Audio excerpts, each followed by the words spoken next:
Hello everybody, this is Mika Chavala, karibu tena, simuliza na sauti, and this is Deep Talk. Uko hapa na jopo zima la Deep Talk. Kijana wangu yuko hapa pembeni bwana Paul Justin. Umechelewa kidogo bwana Popo, karibu sana. Unaonekana vizuri, you look good man. What happened to you? What is your secret? Shining today. Shining. Wewe. This guy amefanyia kweli kweli leo.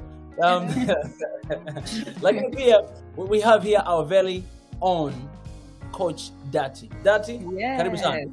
Asante sana. How are you guys? Doing good. Just Yeah. good? Yeah, feeling good, as you can see. I can see today. I can see you. I can see. Mika, tell them where you are. You're traveling right now. Yeah. Kwa kweli saizi nipo South Korea. And it's very interesting kwamba niko Asia, that yuko Europe, na bwana Paul yuko Africa. Yani tuna connect kila mahali yani jopo zima from all over the world together tuko hapa, lakini you know what, kazi ni kazi, lazima kazi iendelee. Na tuko hapa tena topic mpya ambayo tutakuwa tunazungumza siku ya leo. How is everything? Like, is there anything else you guys want to share before we begin? No, I'm ready. I'm ready to talk about this topic. By the way, tuwashukuru kwanza audience wetu ambao kwa ile video ambayo tulifanya tuliona hiyo video ambayo ilipita, comments zilikuwa nyingi sana na za kufurahisha sana. So thank you so much family kwa kuendelea kusupport, kuangalia video zetu na kulike, na zaidi najua wanaendelea kushare ili kwamba message ziweze kuwafikia watu wote. So thank you so much. Kama ulimiss episode iliyopita, unaweza kaenda ukaitazama. That's all. Yes, I want to give a special shout out to Lion actually, because Lion ametufata since day one. Every episode, every episode, guys, we see you, we appreciate you. Thank you for following, thank you for growing with us, and endelea drop comment yako. We love you.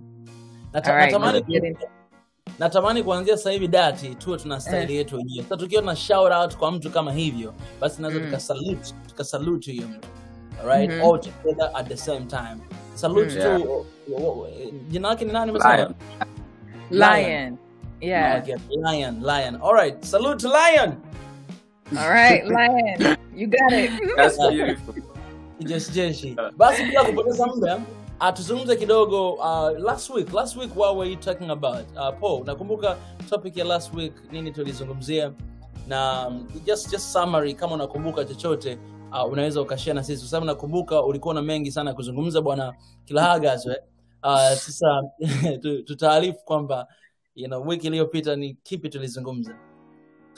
Wiki iliyopita kwenye episode ambayo tulifanya tulikuwa tunazungumzia ni wakati gani wa kustay au wa kukaa na kuondoka kwenye mahusiano. Ni wakati gani wa kustay au wa kuondoka katika mahusiano. Kila mtu alitoa sababu za pointi zake kwamba ni wakati gani wa kukaa na wa kuondoka, na tukaona my brother akataja vitu vyake na akasema kiatu changu ni kikubwa, hawezi kukaa. So nilisema kiatu changu kinanuka, siwezi kukaa. That's what I said. Kwa kila mtu alitoa sababu zake kwamba ni wakati gani sahihi wa mtu kukaa kwenye mahusiano au wa kuondoka. Hiyo ndio kitu ambacho tulikuwa tunakizungumza zaidi. Unajua kimsingi Dati, hilo swali pia mimi nadhani hilo swali limekaa halijakaa vizuri. Ni wakati gani wa kukaa na kutoka? Yani it sounds like tayari tunajua mtu akiingia kwenye relationship atatoka. Ila kuna zile relationship mtu anaingia mpaka kufa yani. Unajua sasa hili imekaeje? Umeona? Kwa sababu nasema ni wakati gani wa kukaa na kutoka. It seems like all relationships watu wanakaa na wanatoka. Ila kuna zile relationship kama za bwana Paul Kilahagazwe ambazo unakaa hapo unakaa huko ndio hiyo kukaa ama kutoka. Kukaa ama kutoka. Sasa katika hiyo kukaa forever ndo kuna hiyo kukaa. Kukaa ama kutoka. Kwa sababu ulitoa pia wewe si sababu zako za kukaa is like when you're yourself, right?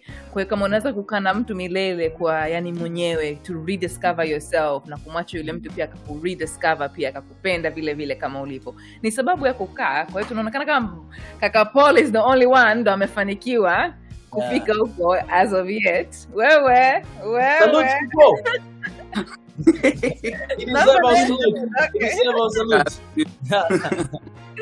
Mika, watu sisi tupambane na hali yetu. Sisi bado tuko kwenye sekta ya kutoka.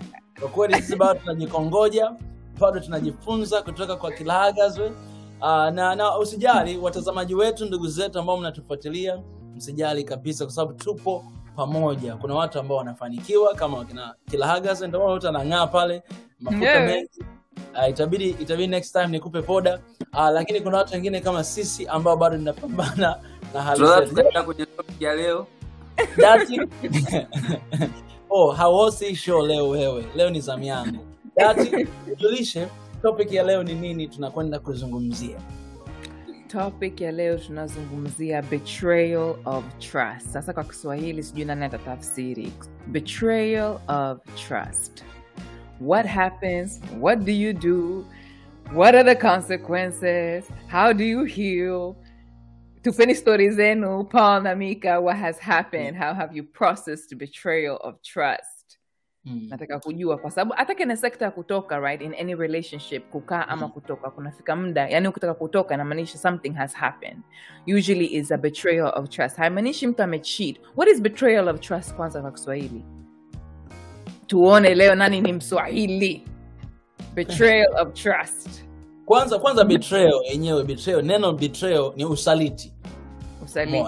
Ni usaliti. Kwa hiyo ukisema betrayal of trust, maana trust ni ile imani, yani ni ile imani, matumaini ambayo unayo kwa mtu fulani. Kwamba nakuamini wewe, I trust you, nakuamini. Najua it's not exactly the same meaning kama kwa Kiingereza kwa sababu Kiswahili ni kidogo. Lakini ukishasema betrayal of trust ni kama ule usaliti wa ile imani yako kwa mtu fulani. Yani kwamba mimi na wewe tunaaminiana, alright? Mimi na wewe tupo kwenye makubaliano, mimi na wewe tunapendana, mimi na wewe kufa na kuzikana, alafu inakuja siku moja you break our trust. Kwamba unayavunja yale makubaliano, unavunja yale maagano yetu kwa kufanya kitu ambacho kipo nje ya makubaliano yetu sisi. Ule ndio tunasema ni usaliti. Lakini kwa namna nyingine unaweza kusema kwamba kama mtu ni rafiki yako, mtu ni mpenzi wako, lakini mwisho wa siku yule mtu anafanya kitu behind your back. Kwa sababu ule usaliti mara nyingi huwa unafanywa kwa namna ambayo sio nisemaje, kwa sababu yani kama mtu akifanya ule usaliti mbele yako na unaona na unafahamu kama ananifanyia hivi, yani sijui kama we deserve to call it usaliti. Ila usaliti mwingi unavyotokea nadhani kwangu mimi ni vile mtu anafanya kitu alafu baadaye you come to figure out, like inaweza ikawa after some time nafahamu kwamba you did something whatever. Kwa hiyo that's how I understand betrayal of trust. Mimi nafikiria vitu viwili. Kuna kufanya kitu na kuna kukosa kufanya kitu. Because kukosa kufanya kitu pia inaweza kuwa betrayal of trust, right? It's like Martin Luther King said, at some point silence is betrayal. Right? Silence from people ambaye maybe are supposed to speak up for you, hawasemi kitu, that's betrayal of trust. Ama pengine unategemea wewe na mume wako mnaenda like mnapanga pamoja, kumbe yeye hana hata ile mpango wa kuenda the way direction wewe unaofanya. So kama amekufanyia kitu lakini hakufanya kitu, yani amekosa ile action ya kufanya kitu. So I think hiyo pia inaweza kuwa betrayal of trust, na hiyo inakuaga ni sometimes inavunja moyo zaidi because it's like hujafanya kitu, like it's like something, it's not something I can particularly pinpoint kama ulinifanyia ichi. It's more like hukufanya kitu ambaye I expected you to do. I find that betrayal to be a little bit harder. Unasemaje Paul? No, kwenye meaning ambazo umezitoa nyewe wote, I don't think if there is something I can add up there. Definition ya betrayal. Mimi nataka kujua in the comment section kama kuna Mswahili pengine atuambie betrayal of trust, kama mtu anaweza kama tafsiri, kuna tafsiri 100%. I would love to know betrayal of trust, what it is. Nadhani Dati haniamini leo lakini hamna neno. Our audience, please let us know in the comment section. Hii ni interaction, alright? It's interaction ya kwetu sisi na ninyi. Kwa hiyo nataka tuwa engage kwenye hii topic ili kwamba mtuambie maana yenu pia ni ipi katika hii topic ambayo tunazungumza. Alright. Labda niseme hivi, unajua betrayal Dati na bwana Kilahagazwe, hiyo kitu betrayal au usaliti. Mimi nadhani ni neno zito sana. Na nadhani kwamba kuna levels za vitendo. Yani kuna levels ziko pale ambayo inafikia hadi mahali ya usaliti. Yani usaliti sio tu mara moja. Najua kuna levels, yani kuna zile layers ambazo zina build mpaka kwenye usaliti. Sasa nataka nifahamu kutoka kwenu. Mr. Kilahagazwe na bwana na dada yetu Dati hapa.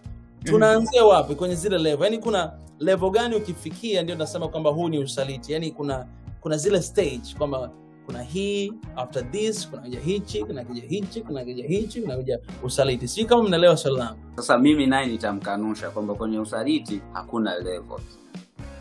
Kwa sababu usaliti ni usaliti tu. No matter what. Mnapoja nielewa. Nimekuelewa. No, that's not what I'm saying. No, that's not what I'm saying. Ninachosema mimi, ninachomaanisha mimi sio kwamba kuna levels za usaliti. Ninachomaanisha mimi kwamba betrayal. Yani neno lenyewe betrayal in English is a very strong word. Na hatutumii betrayal kwenye kila kitu. You understand? Yani kuna vitu natumia kwamba this is betrayal. Yani hiyo ni kama ni maximum level ya mtu kukukosea. Yani ukishabia kwenye betrayal, yani hapo huwa inakuaga mara nyingi inakuaga yani hakunaga kurudi nyuma. Ni kwamba okay, for me like here we are going on our separate ways. Sasa ninachosema sisemi kuhusu levels za betrayal kwamba kuna mtu na betrayal kidogo na mtu na betrayal middle na that's not what I'm talking about. Ninachouliza nasema kwamba ili yani mpaka ifikie kwenye ile betray, yani mtu haamki tu leo kesho yake akakubetray. Mtu ambaye labda mmependana, mmejuana, mmeishi kwa muda mwingi, yani haifiki pale. Ila yani kuna vitu vidogo huwa vinaanza, mwisho wa siku mtu yule anakuja kukusaliti kabisa. Ila kuna vitu ambavyo huwa vinaanza. Hivyo ndio ninavyoviuliza kwamba what leads to betrayal. That's my point. Hapo ndo umezungumza sasa kwamba ni vitu gani ambavyo vinapelekea kwenye betrayal. Sio kama mwanzo nilivyokuwa nimesema kwamba kuna levels za mtu kukusaliti. Kwa sababu kama ni makubaliano, my brother, tumekubaliana tukutane saa 8, haujafika saa 8, maana yake umenisaliti. Hapana.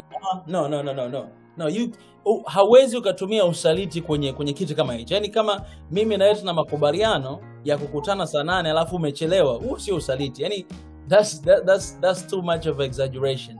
Leo umetusaliti, umechelewa? Yaani wewe hiyo ume break appointment. Yaani ume break promise. Hiyo haiwezi kawa ni usaliti. Betrayal, ngoja nikwambie maana kama tunaweza tukagoogle sasa hivi mtu Google the word betrayal, kwa sababu inabidi lazima labda tuanze na kudefine what is betrayal. That wewe tusaidie betrayal, what is betrayal, kwa sababu wewe kuchelewa tu yani hiyo betrayal it's a sensitive word, it's very deep word, yani uwezi ukalitumia ovyo ovyo betrayal.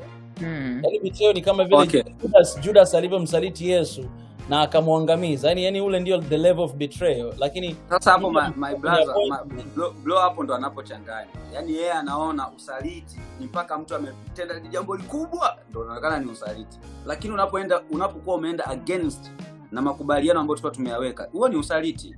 Na ndivyo betrayal inavyomaanisha. Labda nikusomee na definition zenyewe. Yeah, soma. Definition inasema kwamba break one's promise to, be disloyal to, be unfaithful to, break faith with, play someone false, fail, let down, or double cross, deceive, cheat, inform one or against, give away, denounce, sell out. Yani ziko nyingi ambazo ni zile. So betray my brother. So the meaning of that, maana yake ni kwamba hivyo vitu vyote alivyovizungumza ndio vinavyoitwa betrayal. Sio kwamba ni maana hii or this one. Hivyo vitu vyote together ndio vinaitwa betrayal. Yani kwamba wewe umekuwa unfaithful, wewe umebreak promise, wewe umefanya hivi na hivi, wewe umefanya hizo, ni betrayal. Wewe ulichokisema kile ni kitu kimoja ambacho ni break promise. Yani kwamba tukutane saa 8 alafu wewe hujafika saa 8. Hiyo ni part moja wapo ambayo huwezi ukaita betrayal. Yani sio, it's not the whole package. The whole package ya betrayal ni hivyo vitu vyote ambavyo vimevisema. Yani maana yake wewe ni cheat, wewe unachelewa, wewe si ufanye hivi na hivi na hivi, then I can call you that you're betrayed. I don't know. The way I see kwamba kwa sababu tutaenda mbele alafu nitaeleza kuhusu experience, kwa sababu kama sisi sote hapa yani tunazungumza kutoka from our experiences kwamba unaweza betrayal kama una experience ya mtu kukubetray inakuwa inaleta maana sana. Kwa nini kwa nini tunazungumza kuhusu betrayal and where I'm coming from. Kwa mimi I'm looking back ya watu wale ambao nasema huyu mtu alini betray. Ninachokiangalia mimi naangalia kwamba huyu mtu aliyeni betray ni mtu wa namna gani. Sichukulii kila mtu mimi ameni betray. Ila nachukulia kwa mfano mtu ambaye alikuwa ni rafiki yangu sana. Kwa mfano I had very close friend.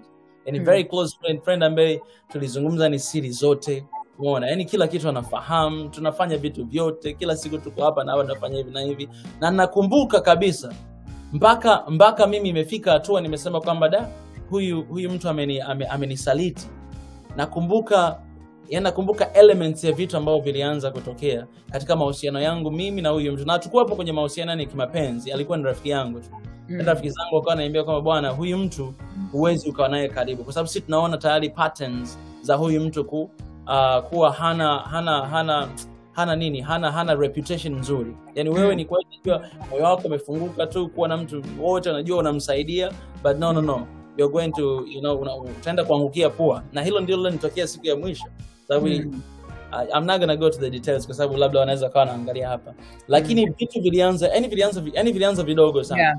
Vilianza vidogo sana kwamba vilianza vidogo sana. Vilianza vidogo kwamba uweze hata kujua ni vitu ambavyo unaweza ukaviachia tu upite. Yaani unasema kwamba it's just normal. Alafu kingine kinakuja, it's just normal. Kingine kinakuja. Kumbe yule mtu ameshaanza labda kupoteza interest au kuna wivu ndani yake au kuna manipulation ndani yake. Yaani kuna vitu ambavyo vilikuwa vimejengeka mwisho wa siku kaja kujikuta kwamba yani ninang'oka mahali ambapo ilibidi niwepo. Kuna vitu vinatokea, right? Kuna vitu vidogo vinatokea before that final betrayal. Una feel like betrayal of trust. Like simwamini huyo mtu tena, siamini nia yake kwangu mimi, betrayal of trust. So what you said there is like kuna vitu vidogo vinatokea, and this is why betrayal inakuwa so heavy. Tunapoongelea betrayal inakuwa so heavy. Why inakuwa so heavy betrayal? Because the big problem so kwamba tunataka kumsamehe yule mtu mwingine, ni kwamba tunataka kujisamehe pia sisi wenyewe. Because vitu vinapoanza kutokea kama unavyosema, unapomwamini mtu, then vitu vidogo vinaanza kutokea, hichi and then this and then that and then that. Sisi binadamu unaweza kupotezea, especially kama hujui nini manipulation, how watu wana manipulate, hujui tactics, hujasoma watu vizuri sana.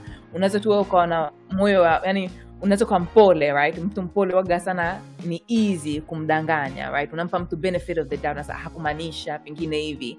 And so at the end of the day unajikuta kwamba mtu amekusaliti and inakuuma, lakini the big thing ambayo inauma ni kwamba this is one thing for a fact. Ni kwamba no matter what, where you came from, haijulishi umetoka wapi, kena economy gani, family gani, gender gani, childhood gani, pesa gani, haijalishi chochote. Ukifika kene a certain age, ukishakuwa mtu mzima, ni kwamba wewe uko responsible kujiprotect mwenyewe, wewe uko responsible kujipenda mwenyewe, wewe uko responsible kuhusu maisha yako yanaenda vipi. Haijulishi kwamba ulikuwa na childhood mbaya and then ukiwa mkubwa unasema I had such bad childhood, nilikuwa hivi nilivyokuwa mdogo, kwa hiyo mimi siwezi. Utajijua mwenyewe kama wewe unataka kufanya hiyo story kusema kwamba ilikuwa hivi ndio maana siwezi kufanya hivi, then inamaanisha maisha yako yanakwama pale. But if you una moyo ya kujipush, na inatakiwa kila mtu awe na moyo ya kujipush, inamaanisha lazima ujiprotect, lazima ujipende, lazima ujipush forward katika haya maisha no matter what. Sasa kwenye stories za kusaliti nakuja kwamba I didn't protect myself properly. Oh yeah. Umeona, like I didn't sikufanya part yangu. Sasa ila hasira almost una hasira yule mtu mwingine, lakini pia kuna hasira pale inachangia kwamba mimi sikujiprotect. Mimi yani kuna kitu nimekosa katika ile step. Sikuona ya kwanza alionifanyia, sikuona cha pili alionifanyia, sikuona cha tatu alionifanyia, mpaka imekuja explosion mpaka hivi. Then unakuwa una ile hasira, yani una ile hasira yule mtu, kwa nini amefanya hivi? Lakini in the back of your mind ukikaa ukifikiria, kuna ile hasira pia, kwa nini nimemwachia huyo mtu amenifanyia hivi? Kwa nini tumefika mpaka hii hatua?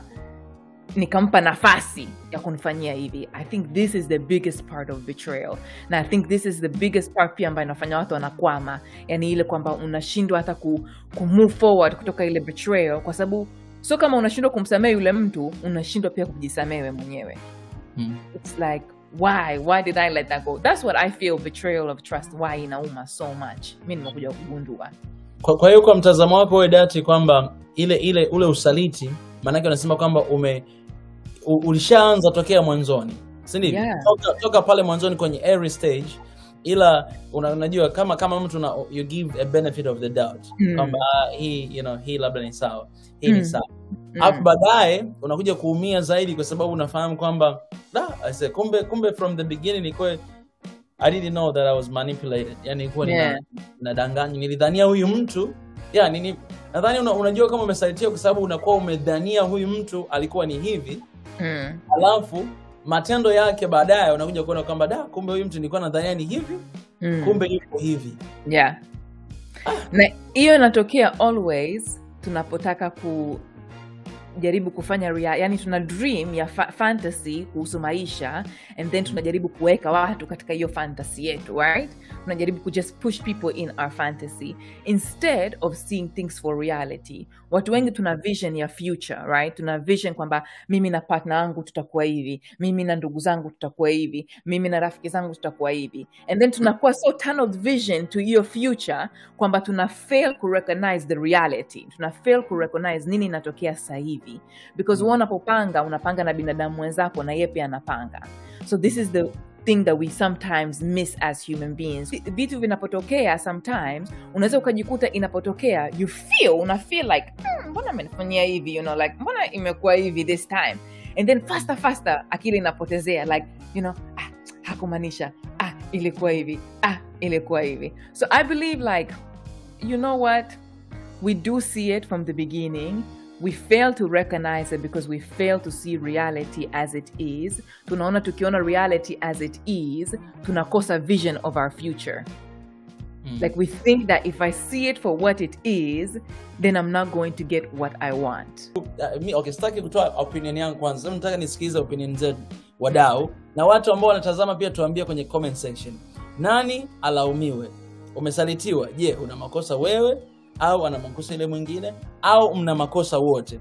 Mtu ambapo anakuwa amenisaliti mimi, akinifanyia usaliti, huaga yani sinaga ile ya kusema kwamba nataka nimlaumu yeye au nijilaumu mimi mwenyewe. Ila mara nyingi huaga najifunza tu kupitia kwa kile alichokifanya kwangu mimi na kuanza kujiprotect mimi mwenyewe, kwa sababu nakumbuka kwa mfano kuna siku nitoe mfano mzuri. Kuna siku nilikuwa kwa advance.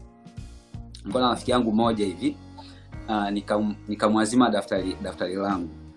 Sasa mimi vitu vyangu mara nyingi huaga naviweka katika hali nzuri sana. Yaani vitu vyote vinakuwa katika hali nzuri sana kiwemo na daftari. So daftari zangu nywele zako. Come on. Unaona? Katika hali nzuri sana, unasikia? Katika hali nzuri sana. Sasa mtu akija kuazimisha kitu kwangu, anakuwa anajua kabisa kwamba anaenda kuchukua kitu kwangu na nitampa kwamba nakupa hiki kitu, lakini nakupa sheria zangu kwamba wewe hii daftari kalitumia, lakini make sure that haliharibiki. So nikamwekea luluzi zangu, nikamwambia naomba niletee siku fulani na tafadhali naomba usije kaliharibu hilo daftari. Akasema okay, haina shaka, mimi naenda kulitumia. Yule jamaa alipoenda kulitumia lile daftari, siku ambayo nilimpatia hakunirudishia. Siku ambayo nilimwambia alirudisha, hakunirudisha lile daftari. Then siku kama 2 zikapita, nikamfuata. Na hapo tunajiandaa tuende kufanya mtihani, nikamfuata nikamwambia bro, naomba uniletee daftari. Akaniambia hivi, nitalileta, lakini tena ule muda kulileta. Ilipofika muda fulani, mimi ikabidi nimfuate. Sasa niambia bro, mimi nimekuja kuchukua daftari langu.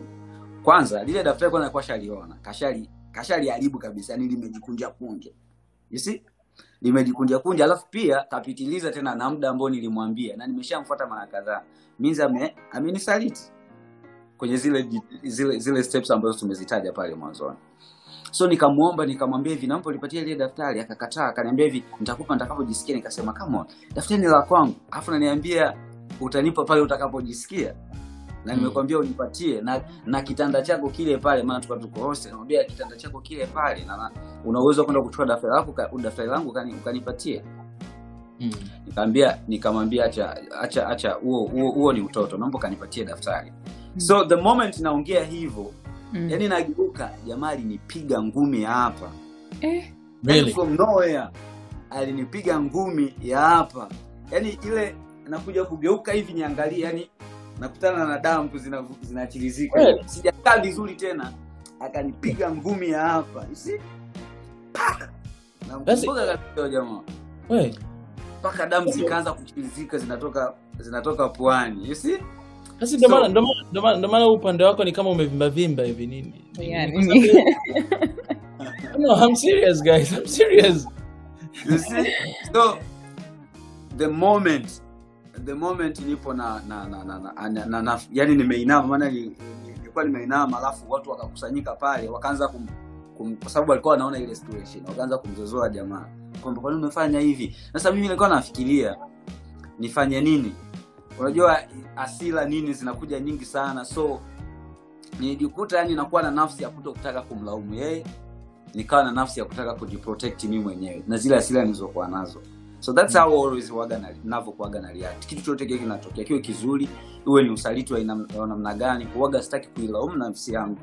Though kuna vishawishi vingi sana ambavyo vinakuja kwamba napaswa nijilaumu mimi au nimlaumu yeye, ila huaga na force kwamba sitaki nijilaumu mimi wala nimlaumu yeye, ila natengeneza tu mazingira ya kujifunza kwa kile kilichotokea na kujilinda tu mimi mwenyewe nisije nikafanya kitu kingine ambacho ni kibaya. That's all.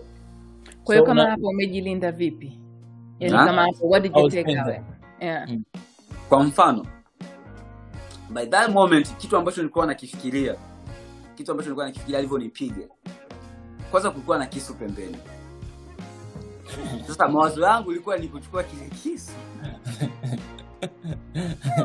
Kwa kweli wewe jiprotect, maana akili usani bora uchukue hizo strategy. Sasa afu kitu kingine yani nilikuwa nawaza ni mambo ya ajabu. Kwa sababu nilikuwa naona like sijui hata nisemeje. Nilikuwa nawaza kwamba huyu jamaa nataka nimpige. Yani nilikuwa namwazia kwanza, nilikuwa namwazia vitu vibaya tu yani. Yaani vitu vibaya tu ndio nilikuwa namwazia. Kwanza sio hata yeye mwenyewe. Mimi kuna vitu vingi sana ambavyo vikitokea hata au usaliti unapokuwa umetokewa design hiyo.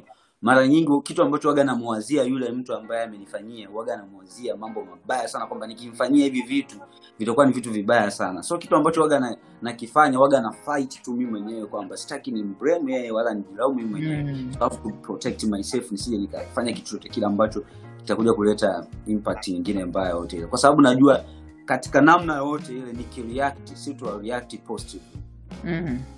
Yeah. Nakuelewa. I agree with you, Paul. Thank you so much kwa kushare your story. Pole. I agree with you. Mimi niko kwenye sekta kama yako, like but a little bit different but the same, right? Basically what happens when betrayal happens in psychology ni kwamba akili immediately inaenda into something called rumination. Rumination ni kwamba you start thinking about the event over and over again. Unaanza kufikiria ilikuwaje kweli kwenye event. Kwa hiyo unaanza kuiprocess ile event. Akasema, and then mimi nikasema, and then akafanya, and then mimi nikafanya. Unaweza kujikuta unaangalia message za zamani.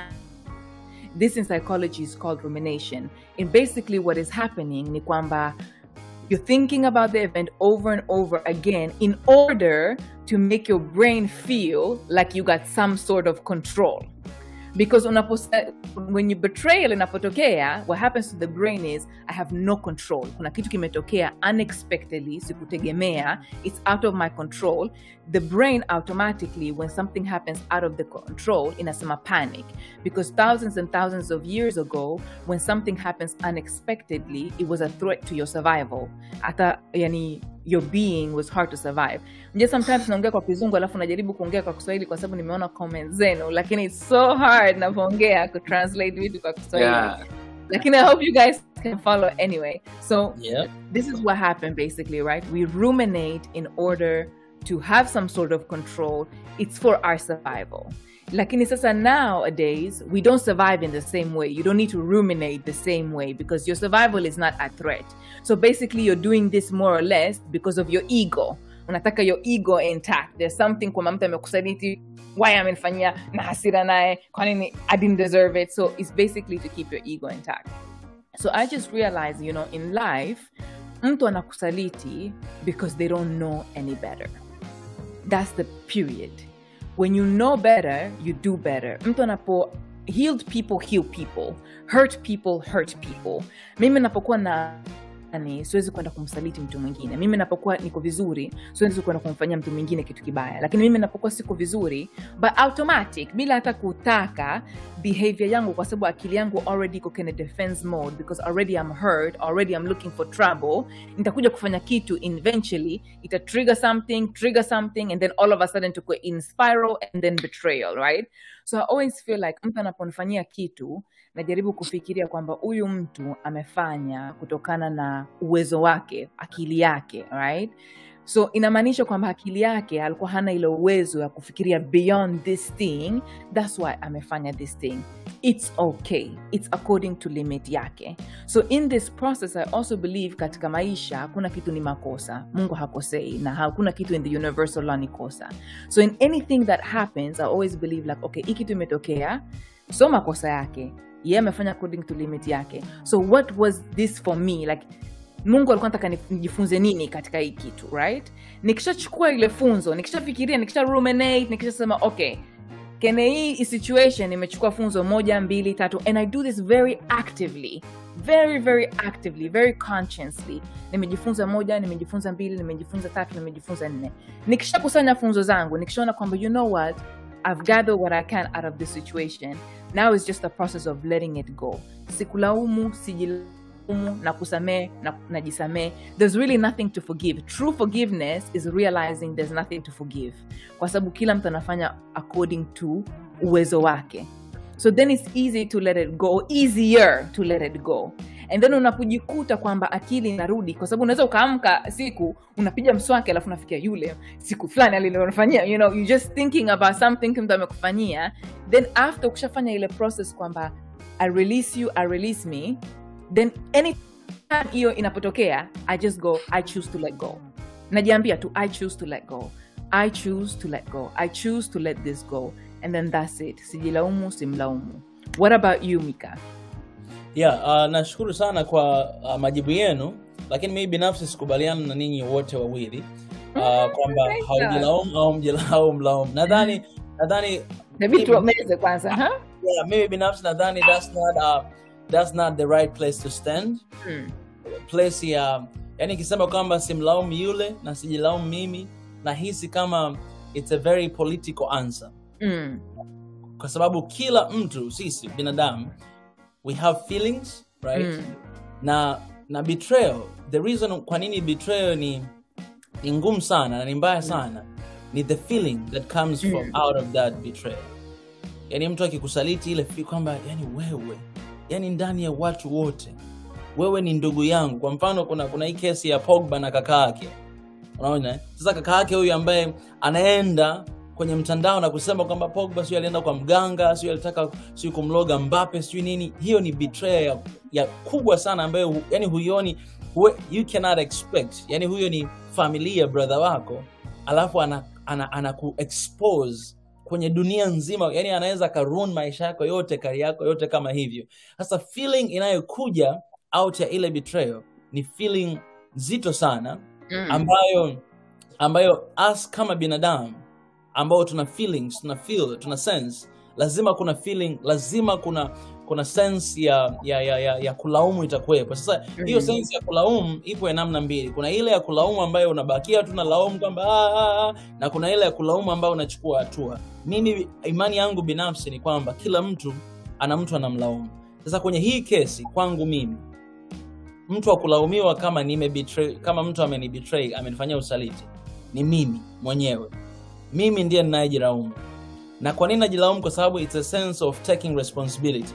Kwa sababu mtu akishaanza kufanya matukio tokea mwanzo na mimi nilikuwa sioni, kwa sababu kichwani mwangu nilikuwa na idea ya mtu huyu. Kwa mfano nilikuwa na idea kama huyu mtu ananipenda sana, yeye ni mzuri sana. Kuna kitu huwa kunakuwa kwenye mapenzi. Kwa mfano kwenye mapenzi huwa tunasema love is blind. Kama umempenda mtu hauoni kitu. Yani afanye kizuri, afanye kibaya, wewe uone unaona tu kizuri.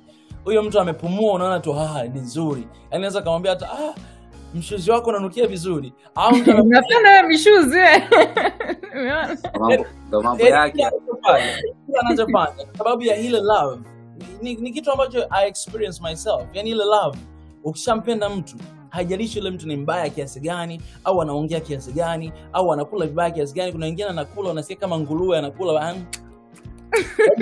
Wewe ndio unaipenda hiyo. Unasema kwamba kwa sababu ya yale mapenzi yako ulinayo kwa mtu. Yani uone kasoro yoyote. Sasa kwenye namna kama hiyo mtu amekuja kukubetray, yani siwezi nikamlaumu yeye kwa sababu watu they will do, I mean I'm sorry but they will shit on you. Yani watu watakufanyia mabaya, watu yani watafanya usaliti, yani watafanya kila kitu. Hatuwezi tukazuia watu kufanya vitendo vibaya kwa ajili yetu. Siku zote ndivyo ulimwengu ulivyo, ndivyo dunia ilivyo. Watu watafanya mabaya, lakini mimi I have responsibility ya ku take care of myself. I have responsibility ya kujiprotect myself. I have responsibility ya kujua ya kuwa pia sometimes atakuwa na jicho la tatu kwamba okay, mimi ninakuamini lakini pia na jicho la tatu kwamba wewe ni mwanadamu, unaweza ukafanya kitu chochote muda wote. Kwa maana watu wengi naota kwamba kwa mfano watu ambao wapo kwenye religion, watu ambao wapo kanisani au kwa misikitini, wale watu wakija kufanywa kitendo kibaya wanaweza wakaacha kabisa, wakamwacha hadi Mungu, wakamkimbia Mungu, wakasema mimi nilijua huyu mchungaji hivi na hivi. Kumbe yeye alikuwa anadhania kwamba huyu ni Mungu, kwamba wewe ni mchungaji, hawezi kufanya kosa lolote, lakini yeye ni mwanadamu pia. Naomba nichangie hapo kitu. Cha kwanza ni kwamba okay, ulisema hawajui kama wanafanya nini. Naomba ni clarify. Muda wote sio kama hawajui wanachokifanya. Inaweza kuwa pia wanajua lakini ni nje ya uwezo wao kufanya kitu different, kufanya kitu tofauti. Right? Kuna muda mwingine ignorance, kwamba sijui, I don't know any better, I don't do good. Na kuna muda mwingine I know better but I don't have the capabilities to do better. Therefore I do something bad. Hiyo ni cha kwanza. Pili is like, nimekuelewa ni kwamba you take responsibility, right? Lakini huwezi kuona hapo pia kuna double-edged sword, because I was a little bit like that before as well. Anytime mtu anaponi betray, I should take so much responsibility. And then nikaja nikagundua in this journey, because in this responsibility as well, I'm a very like conscious person. Najaribu kufanya hivi vitu very consciously. Na inaweza ikawa very, very heavy for you. Because inachotokea ni kwamba when you start taking responsibility kwa other people's actions, unaweza ukajiona like, because like ulivyosema, watu wengine hatuwezi kwa control wanafanya vitu, lakini at the same time sisi pia ni binadamu. I cannot like walk around this earth siamini watu, like where do I self benefit that? Where I give myself like, na mimi pia nina haki ya kuamini watu without being on edge, without kuangalia hivi, you know, like I have to also give myself the benefit of the doubt. As in this journey, nilikuja kugundua there's a difference between accountability and responsibility, right? Kwa sababu mimi nilikuwa nachukua responsibility. When I take responsibility, it's almost like najilaumu action ya yule mtu mwingine. Mimi siwezi nikaota action ya yule mtu mwingine, na siwezi nika predict action ya mtu mwingine. Kwa hiyo nilikuwa nachukua responsibility vitu ambaye alivyokuwa havinihusu. Alafu nilikuja kugundua the more responsibility I take is like, you know, let's say unakunywa poison lakini unategemea yule mtu mwingine ndo anakufa, right? It's like najihisi tu I'm heavy, najihisi kama heavy, like everything is my fault, everything, kwa nini sikufikiria, kwa nini sikufanya, kwa nini hivi. Kwa hiyo I realized accountability and responsibilities are two different things. Naweza nikachukua accountability from the signs that I missed, alright? Na nikasema nachukua funzo kutoka hii kitu, kwamba next time nikiona this particular sign ama nikiona hichi kitu kitokea, then I will think a little bit extra. I will take accountability for the things that I missed. But I refuse to take responsibility for other people's actions, because zinani drain na kufa. Yani naona kama watu wote wanafanya, it's my fault. It can't be. I can only take responsibility for my actions. I allow everybody to take responsibility for their ignorance and their actions, right? So it's like, do you see like the double-edged sword hapo? Ni kwamba if you take too much responsibility, ni kwamba pia unaweza ukajigandamiza wewe mwenyewe, kwamba wewe mwenyewe unaweza kuwa heavy, yani unajihisi kwamba kila kitu ni makosa yangu. I need to clarify that. What I meant is this, and you made really important point. Ile responsibility, ile fault au ile ile mimi kujiangalia na kujilaumu mimi nayo isema, yani sisi nisemaje kwamba mtu kani betray, yani ile action ya mtu kuni betray mimi, I have responsibility. Yani mimi kuna mlango niliuacha wazi. Umeona? Mlango niliacha wazi. Kuna kitu nilidanganywa, yani kuna kitu hakikuwa sawa mpaka yule mtu akafika kwenye hatua ya kuni betray. Umeona? Kwa hiyo mimi ninachosema ile responsibility au ile ya kujilaumu, yanasema ile yani I look at myself kwamba huyu mtu ameni betray, ila wapi na wapi ambapo nimeruhusu huyu mtu afike hapa hatua ambapo amefikia. Kwa hiyo naziangalia zile za kwangu. Yeye I don't care about that person kwa sababu I can't do anything about that person. Mwingine ni psychopath. Yani wanataka tu waje kubetray, waharibu maisha ya watu. Wako watu kama hao. Umeona? Sasa nikishaziangalia ile milango ndio sasa ninakuwa extra careful kwamba kama kuna kitu kama hichi next time inatokea, sitaki ni make the same mistake. I want to make the new mistakes. Yes, Paul. Nilichokuwa nataka kukisema ni kwamba hapo umeclarify vizuri sana. Ila naona ni kwamba tuko kwenye mti mmoja, yani ni mti mmoja ambao una matawi ambao ni sawa lakini direction ni tofauti. We are in the same track. Umezungumza vizuri kwamba wangu unajilaumu katika hali gani ambayo imekuja kureflect kile ambacho tulikuwa tunajaribu kukisema hapa. Kwamba mimi sitaki nimlaumu yule aliyenisaliti na mimi sitaki kujilaumu mimi mwenyewe. Kwa nini?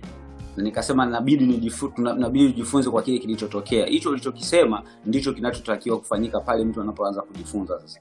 Mimi kuliko kuanza kusema kwamba okay nataka nikae, kwa sababu unaposema kujilaumu au like blaming, it's like unaanza kusema why, kwa nini kwa nini hiki, kwa nini nifanya vile huko. Sasa hicho ni kitu ambacho mimi sitaki nikifanya, kwamba okay nishaona kwamba huyu kanisaliti kwa sababu mimi niliruhusu, kuna kitu nilikiruhusu, maybe sikupaswa nilipaswa hapa nimwekee mpaka, lakini asikumwekea, ndio maana akaja kunifanyia kitu kama hiki. Then inabidi nijifunze kupitia kile kitu ambacho alifanya, ndio responsibility hiyo yenyewe ambayo inapaswa niichukulie pale. So kitu ambacho ulikuwa unajaribu kukifafanua ni kama vile we in the same track, lakini umeelezea katika upande mwingine, lakini hali ni ile tu kwamba okay usafiri umetokea, then mimi sitaki nijilaumu, na kama sitaki nijilaumu mimi najilaumu. Hiyo ndio stand yangu mimi. Okay, unajua ni nini my bro, kwa nini nasema hivyo? Tutarudi tena pale kwenye wataalamu wa lugha. Unaposema kujilaumu, mtu anayejilaumu ni mtu ambaye hataki action. No, hapana. No, mtu anayejilaumu ni mtu ambaye hataki action, my brother. Huwezi kujilaumu kwa sababu kuna watu ambao wanajilaumu hawatake action, kuna watu ambao wanajilaumu na wanatake action. Yani sio black and white. Yani wapo watu wa namna wote. Na mimi ni mtu ambaye ninajilaumu, I reflect on myself, alafu nabadilika. Yani wewe ni mtu ambaye hujilaumu kabisa na umlaumu yoyote, huyo ni wewe. Yani kuna hiyo vision labda yao watu. Ila mimi ni mtu ambaye ninajilaumu alafu I take action. Yani mimi ndivyo ninavyopata. Yani kwangu mimi, unasikia my brother, wewe unachokisema uko sahihi kwako wewe. Unaposema kwamba unajilaumu, unajua unaposema kwamba unajilaumu ni means kwamba hukupaswa kufanya vile. Lakini that's how life is. You are supposed to do that. Hivyo ndivyo uhalisia jinsi ulivyo. Yani hivyo penda yani ni kwa mfano kama sasa hivi, unasikia? Ni kwa mfano kama sasa hivi my brother, labda maybe nitoe mfano wa kitu kimoja. Maybe kwa mfano tuko hapa, tupo tunazungumza. Umeona? Tupo tunazungumza hapa kwenye hii session. Alafu maybe ikatokea labda natoa tu mfano, mimi na wewe tumekwaruzana, umeona? Tumekwaruzana, labda tukapishana kauli. Tukatoka tumenuniana. You see? Mimi siwezi tena kukaa kujilaumu kwamba eti kwa nini nilienda ningejua nisingefanya ile session. Maana yake kwamba ni kama vile nakata kwamba sikupaswa kuwa hapa. No, inapaswa nikubali kwamba I was supposed to be here. Then yani huo ndo uhalisia kwamba kila kitu kimeshatokea. Then kwa nini nilaumu nafsi yangu kwamba sikupaswa kuwepo pale? Au trust kwamba I was supposed to be there, then what next? Mimi nimewaelewa wote wawili. Nimekuelewa kaka Palma, nimekuelewa kaka Mika what he's talking about, na kama nimekuambia inakuwa kama a double-edged sword, na ndio hapo tuna distinguish between responsibility and accountability. Unachoongelea Paul is more like responsibility, na ndio maana nikwambia mimi niko kama like you before I took responsibility, nilikuwa najilaumu kwamba nisingefanya, nisingekuweko, na unapofanya ile nisinge, it's like unapinga the way Mungu alivyopanga maisha, like the universal law of things, ni kwamba hakuna kitu kinatokea ni kosa. Like everything ambayo inatokea katika hii dunia Mungu amekipanga na inatakiwa itokee, na the only thing is like how you move forward. Asa katika hii move forward kuna ndo hizo strategy tofauti. Kuna ile unaweza ukamlaumu yule mtu mwingine. Unapomlaumu yule mtu mwingine, the dominating feeling ambayo wewe utafeel ni anger, ni bitterness. Yani unaweza kuona mtu ambaye anamlaumu mtu mwingine yuko na hasira nyingi, anaona kama dunia imemuonea, right? Ama mtu amemuonea, you get a lot of bitterness. Kuna ile responsibility, tunapochukua sisi responsibility, not accountability. Responsibility ni kwamba tunajilaumu sasa sisi wenyewe. Unakuta the dominating feeling hapo is sadness, confusion, despair. Sijui sasa kwa Kiswahili tutatafsiri jamani. And then accountability is something different. Ni kwamba nakubaliana na hiyo situation ilitokea, imetokea. Yeye hana kosa kwa sababu yeye ame move according to uwezo wake, ubongo wake unavomtuma. Na mimi sasa pia wakati ule nilivyokuwa na move kwa uwezo wangu na ubongo wangu, right? So ndo maana naposema you forgive other people because they did not know what they do, and you forgive yourself because neither did you. Because ungekuwa unajua ungejiprotect tofauti, right? So ndo maana inakuja ile forgiveness ya both people. I think muhimu hapa before we wrap up the session ni kwamba okay, the thing about easy blame, there's not a one way thing. When something happens, betrayal inapotokea, trust me, tunapita sekta zote. Tunapita ile kwanza na kulaumu wewe, baadaye najilaumu mwenyewe, baadaye nikishakaa na hiyo a little bit nimeruminate, ndo naanza nikaanza kuprocess ile na kusamehe, right? I forgive you. There's not a final destination, it's a process. Kwa hiyo tuwape pingine watazamaji process ya how do you release and how do you move on from betrayal before we close this down. How do you guys feel the best way to release betrayal? Me, I feel like I said, my thing is like, lazima umsamehe yule mtu kwa sababu yeye alikuwa hajui, afu unajisamehe wewe mwenyewe pia kwa sababu ulikuwa hujui. Ungekuwa unajua ungejiprotect tofauti, right? Kwa hiyo tunasamehe tu, right? We move on. And then accountability. Wapi nimekosea step? Wapi naweza nikatoa funzo nikasema next time ikitokea 1 2 3, this time I will move differently. Kuna kitu Mungu alikuwa anataka kunifundisha kuhusu myself, right? I take that. Third thing nimeona ni kwamba akili is about rumination. Akili is about memory. Tunapendaga memory. How to live in the moment. Tunapenda kulive mbele ama tunalive nyuma. Sana wengi tunalive nyuma na ndio maana tunajikuta tuko stuck. Ilitokea kwa nini? Mimi nikishafanya process ya kwanza kumsamehe, nikishafanya process ya pili kwamba I learned my lessons, nimechukua funzo zangu. Process ya tatu ni kwamba anytime nikiona kitu kama hichi kinarudi kina akili yangu, naanza kukifikiria tena, naanza ama nataka nimueleze mtu tena, ama nataka nikiongelee tena, najiambia tu mwenyewe I choose to let it go, not I must let it go. Nikianza ile I must let it go ni kama nakilazimisha kitu. I choose to let it go because I want to, because maisha yanaendelea. So tell me you guys, what is your strategy when betrayal happens? How do you move on? Nataka uanze na hiyo. Mimi nitamalizia na hiyo kwa sababu nadhani na experience nyingi sana za betrayal. Kikweli nimesalitiwa sana.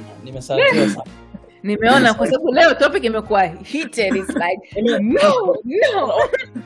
Unajua I wish tungekuwa na muda wa kuzungumza vizuri sana. Yani nitoe mifano, nitoe vitu ambavyo vimetokea, yani nielezee moja baada ya kingine kwa sababu hii topic inayozungumza yani kusalitiwa sio tu mtu kwenda sio kucheat na kufanya nini. Yani kuna vitu ambavyo ni vikubwa zaidi ya hicho. Yani sio rahisi mimi kusema vitu ambavyo vimenitokea, sio rahisi kuvisema. Kwa kadamnas na haviniumizi ndani ila si yani huwa na anyways subiri naomba ni add kitu hapo. Another thing is like hapo kama ulivyosema hainiumizi ndani, you know, I think a lot of people tunapo experience betrayal, yani kila mtu anapenda kujionyesha katika maisha kama we have everything together, right? Na kila mtu anapenda lazima to move on. One of the big things about hiki kitu kikitokea ni kwamba acceptance. Lazima uaccept kwamba imetokea na imeniuma na inaweza bado mpaka leo ikakuuma, even though you release it and you accept it and all this umefanya easy process. One of the easiest way to live with betrayal is to accept the betrayal. Yani lazima tukubaliane kwamba hichi kitu kimeniuma na kinaniuma. Give it space, because the more unajaribu kuisuppress ile feeling kwamba hainiuma, haipo tena, haipo, it's like ipo alafu ina like some kind of infection, right? Anytime you bring it up is like shame. Shame is a very strong emotion, right? It's like kubaliana na hicho kitu kwamba it's there and it's hurtful and it can still hurt. It's okay. It's totally fine. Yeah, I agree with you 100%. But the thing with me ni kwamba yani hata hivi vitu vinavyotokea yani huwa vinisumbui. Kwa hiyo Mika, huja wrap up, hujatupa like funzo or something for mashabiki ya kusema kwamba okay, for you maybe haikuchukui, but I'm sure no matter how positive you are, no matter how whatever spiritual are, sisi sote ni binadamu kama unavyosema, hisia zinakuja. Kuna zile betrayal ambaye lazima atakugusa, it's personal, right? Ni mtu wako wa karibu. So when that happens, what is your strategy? Unampa mtu ushauri gani kwamba this is the best way to move forward? Because watu wengi ambaye for example analaumu yule mtu mwingine, anakuta ni ngumu sana kusamehe, ni ngumu kumsamehe yule mtu, ni ngumu kujisamehe mwenyewe, ni ngumu kupata hii perspective ya kusema you know what, kila kitu ni mipango ya Mungu, what do I learn, how do I move forward? Watu wengi wanakuwa stuck katika hii kitu. Kwa hiyo nini unawaambia watu? Nashukuru sana. Asante sana Dati. Dati, you're very smart. Salute to Dati. Come on, bro. Well. Do you guys see all this gray hair? Wisdom highlights. Okay, mimi ushauri wangu ni huu, ambapo na mimi pia niliutumia kipindi hicho wakati anga likuwa zito. Imetokea kitu kama hicho, kama utajifungia chumbani, lia kweli kweli. Yani mourn, give yourself the time to mourn. Yani ni kama vile mtu karibu yako sana amekufa, ameondoka. Huwezi ukaendelea tu kesho kwanza kufanya kazi kwamba I'm okay. No, you need to grieve. Yeah. As a human being tunahitaji muda wa kumourn. Kama unataka kulia, yani lia, jifungie, lia kweli kweli, lia mpaka machozi yaishe. Yani zungumza kila kitu. Ndio maana mimi nasema ile huwa najilaumu, kwa sababu ule wakati nao jilaumu ndio huwa nalia kwamba Mika. Yani namaliza kila kitu. Nikishamaliza pale nikitoka, ni mtu mwingine. Uweze kunikuta ninalia nje, uweze kunikuta narudia kwenye yale mambo yamebadilika, kwa sababu nimesha mourn, nimesha repent, nimesha regret, whatever it is nimeshafanya. Nikishamaliza pale kumourn, sasa inakuja episode ya recovery time. Kwa sababu kuna wakati wa kumourn na wakati wa kumourn tuna wakati tofauti, mwingine siku moja, mwingine wiki, mwingine mwezi, mwingine miaka, tuna namna tofauti. Jipe mwenyewe ule muda wa kumourn. Usiseme tu everything is okay. This is what that was saying. Yani usi being positive, it doesn't mean that you cannot mourn. No. Yani unaweza kuwa na mourn na bado uko positive. Unaweza kuwa na regret na bado uko positive. Umeona? Sababu unajipa mwenyewe nafasi ya kupitia yale machungu ambayo yametokea, kwamba huyu rafiki yangu, huyu amenicheat. Unalia, alafu kesho yake unaenda kama bwana Kilahagazi anarudi kwa demo wake, anamkiss kama kawaida, mambo yamebadilika na kuwa sawa. So yani tuna mourn kwa namna tofauti na tunaendelea mbele kwa namna. That would be my advice to my people. Kaka Paul sasa he already threw the ball your way, so just pick it up. Mimi najua audience wao wenyewe wanasubiri sasa hivi ushauri wangu mimi. Waga wafanika. Always Mika waga anapeleka katika njia mbaya ambayo sio nzuri. So they always listen to me. Salute Paul. Yani salute kabisa. I like the mindset kabisa. By the way, mimi niseme hivi, ushauri ambao naweza nikautoa. Strategy kwangu mimi strategy ambayo waga naichukuaga. Unajua kuna point ambayo mtu unaweza kufika, yani unaona kabisa na ubongo wako umegota. Sasa hapo mimi waga nikifikaga hiyo sehemu, waga natafuta sehemu ambayo imetulia, nafumba macho, naongea na Mungu wangu. Bas. Yeah. Okay, so what I've heard here today, kwa kusummarize, kuna prayer. Let me add meditation pia in that prayer meditation. Kuna kulia, kuna acceptance ya kuaccept kwamba hichi kitu kimekosea, kimekutokea. Kuna, I would say rumination, right? Rumination, this is a very powerful thing. Sometimes tunaweza tukajikuta tunamsamehe mtu, right? And tukasema nimesamehe, nishamsamehe, ama nimejisamehe, nimeshasahau. Lakini akili, the mind is a very powerful mind. Like I said, unaweza ukaamka asubuhi, ile asubuhi nilikuwa napiga mswaki, nikawa nafikiria kitu, and then I was like, you know what? hiki kitu kimeshapita, nishachukua funzo zangu tayari, nishamsamehe, nishajisamehe, so why ina occupy akili yangu? Kwa sababu ninapoanza kukifikiria naona kama kabisa inaanza kunivunja energy na siku haijaanza, you know, like inaanza so anytime unajikuta unafikiria hichi kitu, unaweza kufanya an active choice kufikiria kitu kingine, change the mind and change the thought. Lakini sasa this requires, now tunaongea sasa kitu topic nyingine kabisa, it requires awareness ya what do you think throughout the day. Unajua watu wengine wanafikiria vitu vingi alafu hawajui kwamba wanafikiria nini. They just thinking. You have to be aware of your thoughts. Nini unachofikiria kwenye siku moja, right? Anza ku-observe your thought. Nafikiria vitu positive ama nafikiria vitu negative? Nafikiria vitu vya zamani ama nafikiria mbele? Nafikiria sasa hivi? Like if you unajikuta sana unafikiria vitu vya zamani, then you probably carrying heavy emotions. Una carry something ambayo iko very, very heavy. So to help yourself let go, change the thought. Change the narrative as well. Changing the narrative. Kwa sababu unakuta kene betrayal pia, that's one thing. Betrayal, when something happens, ni kwamba in the same event, mika unaweza kanifanyia kitu, the same event, wewe una perspective yako, mimi na perspective yangu. Mimi naweza nikakuta ile final betrayal imetokea kitu, lakini wewe umeanza yani wewe umekuta kitu kimoja mimi nimekufanyia nyuma zamani, ndo kimeanza hii process ya betrayal. Kwa hiyo unaweza kuwa na perspective yako, mimi nikawa na perspective yangu. Kwa hiyo one thing about letting go ni kwamba kukubali that my perspective is not the perspective. Yule anaweza kawa na perspective nyingine, mimi naweza kawa na perspective nyingine, another person, mtu watatu anaweza kaangalia hiyo same situation akawa na perspective nyingine. Kwa hiyo kujikuta kama una perspective ambayo iko negative, ambayo inakuvunja nguvu. For example, unaweza ukasema hakuna mtu ananipenda, why? For example, ukidate mtu afu unakuta all the time betrayal in relationship. Kuna ile perspective that this always happened to me, inatokea mimi, hakuna mtu ananipenda, hakuna mtu ananithamini, hakuna mtu. Change perspective. This is not necessarily true. It's not true. Usiendelee kujiambia kitu kwamba it's not true. Don't tell yourself something that isn't 1000% true. Find another thing. Say, you know what? Instead of saying hakuna mtu ananipenda, say I haven't found the ultimate yet because I'm still growing, I'm still changing, I'm still learning. Ile nikimpata yule mtu nitakuwa tayari. Lakini ukianza ile hakuna mtu ananipenda, hakuna mtu blah blah blah, wrong perspective, wrong narrative. Last thing ambayo nimesema na hii ndani ni kubwa sana ambayo inabidi tuifanye kama umebi betray. Confrontation.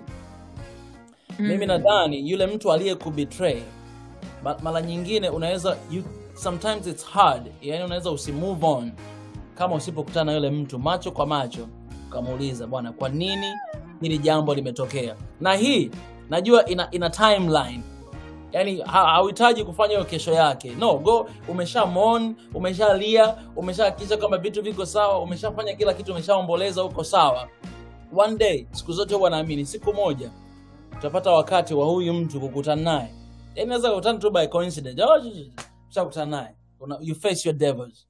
Labda niulize kwamba ikitokea mtu amekufanyia usaliti mkubwa kabisa na ukaona kabisa huyu mtu amefanya makosa, kwa kwenu nyewe anakuwa ikitokea labda mmekaa mkayajenga mkaelewana, anaweza kuwa na room tena ya wewe kubuild ile trust tena kwake yeye, akwambia hey man, naomba unisamehe hivi na hivi na hivi na hivi na hivi, hey naomba tuyajenge, like just trust me, now I will never do it again.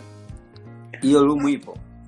So forgiveness and reconciliation are two different things, right? Naweza nikamsamehe mtu lakini since reconcile naye nikamua hatuwezi tuka move on tena. Na the other thing kaka Mika alivyosema ni kama confrontation, hiyo pia ina perspective, right? Katika hiyo confrontation, I think very important katika hii Mika anachosema confrontation ni kwamba to get clearance, clear kwamba was this really as deep as it was ama ilikuwa not as deep as it was. Another thing pia inaweza kusema kama closure, right? Lakini something that's very important about this closure ni kwamba usiende kufanya ile confrontation in hopes that kwamba ile confrontation ita lead kwamba yule mtu atakubali kosa yake and then yeye atakuwa mbaya, wewe utakuwa mzuri, and then mtajenga kitu, like you're doing it with the wrong intention. unapofanya confrontation ni kwamba kama Kakamika alivyosema, umesha heal, umesha process kila kitu unachotaka kuprocess, umeshachukua somo zako, umeshafika ile lengo kwamba whether we have this confrontation ama hatuna hizi confrontation, mimi nitakuwa sawa. You cannot heal from the same place that you hurt. Usitegemee mtu mwingine yule mtu aliyokusaliti ndio yule mtu atakuja kukurudisha, kukujenga, right? Hiyo ni kazi yako, kukujenga. So always like make sure that you're okay unapoenda kwenye ile confrontation. It's just that natoa peace yangu, whether wewe utakubaliana nayo au wewe ukubaliana nao, whether utakubaliana mwisho wa siku katika hii confrontation ama hatutakubaliana, it's okay. It's just the last final conversation. Guys, man, leo imekuwa ni siku njema sana. Yeah. Asante sana dada Dati. Umeona sitaki. Mbona mimi sijakata salute? Ni kama nakuzaizea hivi. Naomba salute na mimi. Alright. Asante sana Dati. Unajua kama kawaida yani unaleta ile spicy kwenye conversation, yani kuna namna unaongea, unataka moyo wangu hata kama ni mgumu unaanza kulainika, yani kuna namna wewe amekupa kipawa cha ajabu sana. Asante sana. Mimi na sauti is so lucky to have you, Dati. Come on, salute to that once again, Paul. Thank you. Let me salute myself. Let me include myself in that. That's what I'm talking about. And bwana Kilahagazo wewe, sina neno jema la kukwambia wewe. Get out of here, man. Paul ni mtu ambaye ana akili sana. Nani Paul? Hebu rudisha, turn again. What? Let's see that fade. Turn it. Wow, man. Amepania kipindi cha leo ndugu yangu, lakini joke aside. Vitu vyote ndugu zetu wanavyofanya hapa ni kwa sababu ya mafunzo. Ni kwa sababu ya mafunzo, ni kwa sababu ya kuelewana, lakini kwa sababu ya kutazama perspectives mbalimbali. Kwa hiyo mnapotazama hii video in the comment section pia tuambie mtazamo wako wewe, unaonaje? Je, unakubaliana na mtazamo wa Paul? Je, unakubaliana na mtazamo wa Dati? Unakubaliana na mtazamo wa Mika? Kwa nini? Au ukubaliana na mtazamo kwa nini? Tuambie, kwa sababu na sisi pia tunajifunza. Hatupo tu hapa kupingana na kufanya vinavyo, tupo hapa kujifunza. Mwisho wa siku kila mtu ana mtazamo wake, na huo mtazamo wako na kama unakusaidia, go on, move on with that. Kama haukusaidii, then unaweza kujaribisha mtazamo wangu au mtazamo wa Dati. Au mtazamo Paul, usijaribisha mtazamo Paul, au kajaribisha mtazamo wetu wote. You understand what I'm saying? Anyways guys, I appreciate asante sana na ndani ndio tumemaliza session session. All right, you can find us on social media. You can find me on Coach Dati. Mika tunakupata wapi? Mika Chavala, the same name everywhere. And Paul Justin. All right, tunawapenda. We love you guys. I hope you got the most out of this conversation. Tunatoa saluti ya mwisho kwa kila mtu atakaye tazama hii video. We love you guys. Thank you and bye-bye. Bye.